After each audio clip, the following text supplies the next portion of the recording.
থাইল্যান্ডের বিপক্ষে প্রথম ফ্রেন্ডলিতে ৩-০ গোলে হেরেছিল বাংলাদেশ। শক্তিশালী দলের বিপক্ষে হারলে দোষের কিছু নেই, কিন্তু ম্যাচ হারার পর কোচের অভিযোগের আঙুল ছিল ফুটবলারদের দিকে। প্রশ্ন তুলেছিলেন মেয়েদের অ্যাটিটিউড নিয়ে। প্রথম ম্যাচের পরদিন রিকভারি সেশন করেছিল বাংলাদেশ দল, আর দ্বিতীয় ম্যাচের আগের দিন চলেছে পূর্ণাঙ্গ অনুশীলন। এই দুদিনে কোচের মাথাও খানিক ঠান্ডা হয়েছে। দলের খেলোয়াড়দের সাথে কথা বলেছেন আলাদা করে। খেলোয়াড়দের প্রতি বাটলারের আপাতত নাই আর কোনো অভিযোগ, বরং প্রশংসা করেছেন বাংলাদেশ দলের খেলার।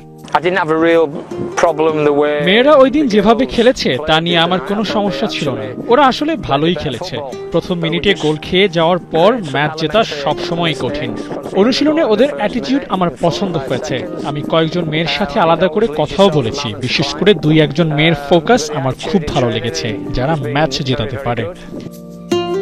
কিন্তু বাংলাদেশের মেয়েরা ভালো খেলেছে বলেই যে ম্যাচ জেতার আশা করবে দর্শকরা, তার উপায় নাই। বাটলার মনে করিয়ে দিয়েছেন, কল্পনার জগতে নয়, স্বপ্ন দেখতে হবে বাস্তবসম্মত। হ্যাঁ, আমরা জিততে চাই, আমি জিততে চাই। আমি যদি কারোর সাথে দাবা খেলি সেখানেও জিততে চাই, কিন্তু আমাদের বাস্তবসম্মত হতে হবে। আমরা থাইল্যান্ডের লেভেলের দল না, আমি এই দুনিয়াতেই থাকি, লালাল্যান্ডে থাকি না। তাই আমাকে প্রফেশনাল থাকতে হয়, বাস্তবসম্মত চিন্তা করতে হয়। আমার মনে হয় অন্যদেরও কিছু বলার আগে চিন্তা ভাবনা করেই বলা উচিত। যে কোনো খেলাই আসলে ফলাফল নির্ভর, সেটা প্রতিপক্ষ যত কঠিনই হোক না কেন, জেতার প্রত্যাশাই করবে সমর্থকরা। বাংলাদেশের মেয়েদের প্রতি সেই আশা আরো বেশি। তবে থাইল্যান্ডে কেন জেতা যাবে না, এক্ষেত্রে কোচ এবার রীতিমতো অভিযোগের আঙুল তুলেছেন ফেডারেশনের দিকে।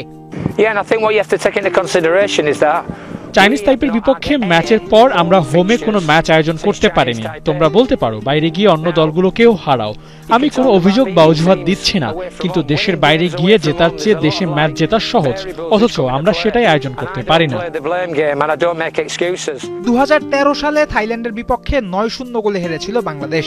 এবারের 3-0 গোলের হারকে উন্নতি মনে হতে পারে। একই সাথে মেয়েদের যে সুযোগ সুবিধার অভাব আমলে নিতে হবে, সেটাও সেই সমস্যার সমাধান হলে একদিন থাইল্যান্ডের বিপক্ষে হয়তো জেতা যাবে। ফয়সাল হাবিব, 71।